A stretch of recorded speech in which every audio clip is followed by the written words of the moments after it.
कसं काय मित्रांनो, तर आज जात होतो आपल्या रूमवर, कारण की आज होता आपल्या भावाचा बड्डे. कारण की आपल्या घराचा बड्डे रात्री सेलिब्रेट, आणि भाई मसाले भात बी खात होता. घेतलं सामान, निघालो सण घरून.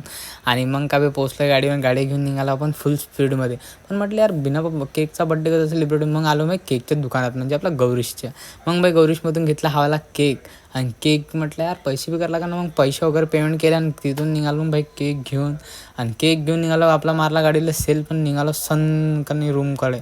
मग माझ्या आईनं मला कॉल करून अजून सांगितलं का मी मॅगी मसाला घेऊन ये. मग का बे घ्या लागला, आता पोट्ट्याची डिमांड होती तर काय करावं.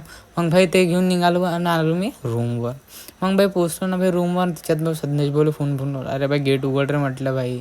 मग आला मा भाऊ गेट दिलं उघडून. तो भाई शरमत होता, कारण की त्याने घातलं ते बनान फक्त. मग काय भाई पकडवलं त्याला सामान आणि चाललो होतो. मग काय भाई म्हटलं यार व्हिडिओ काढायला बसलो तर अरे भाई याचे नखरेच नखरे. एवढी तर पोरगी बी नाही लाजायची. आणि इकडे भाऊन चालू होते पबजी खेळणं ऑन फायर. अरे म्हटलं भाई कधी तर सोडत हे. आणि मग काय भाई मी लावला घरच्याला कॉल, म्हटलं भाई पोचलो मी घरी सलामत. आणि भाऊनं केली एकदम तयारी मसाले भात करायची. मग का भाई इकडे भाऊ वाजवता गिटार. मग हा धुवायला बसला भांडे गिटार वाजून. मग याले भांडे धुताना गिटार वाजवते. पाहिल्यानंतर इकडे मग भाऊ काय होता काय बारीक मस्त. आणि आमचा मसाले भात लावून दिला. मग मसाले भात लावल्यानंतर मला बी चढला भूत, आणि मी बी गिटार वाजायला पाहिला, पण मग ऐकून काय झालं नाही, मला काही येत नव्हतं. मग भाई काही नाही करता बसलो आम्ही पबजी खेळायला. मग का भाई एक नंबर पबजी खेळला. आणि भाई आमचा मसाले भात झाला एकदम रेडी.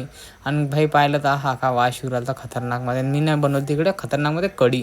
मग का भाई कढी वगैरे पिऊन मस्त खतरनाकमध्ये हा का मजा आली. मग काय मस्त कढी आणि मसाले भात खाल्ला बे हा का मजा येऊन गेली एकदम खतरनाकमध्ये. आणि डबल पोचला मी पबजी खेळायला. आम्हाला काम दोन होते, कारण की 12 जागाच होतं. मग भावाला केलं विश. मग का भाई त्याला विश वगैरे केल्यानंतर मग का भाई मस्त एक नंबर माहोल केला. आणि नंतर म्हटलं यार काय करावं. मग काय कापायचा होता भाऊचा बड्डे केक. मग का भाई घेतला ना आणला केक आणि कापला खतरनाकमध्ये. आणि केक कापल्यानंतर काय होतं खायचं का. मग का भाई भाऊ फिरले आणि सगळे खाल्ले. मग काय मस्त केक वगैरे खाल्ला. आणि केक वगैरे खाल्ल्यानंतर मग का आले आम्हाला झोपा. मग म्हटलं यार झोपून जाऊ, सकाळी उठा लागते भाई.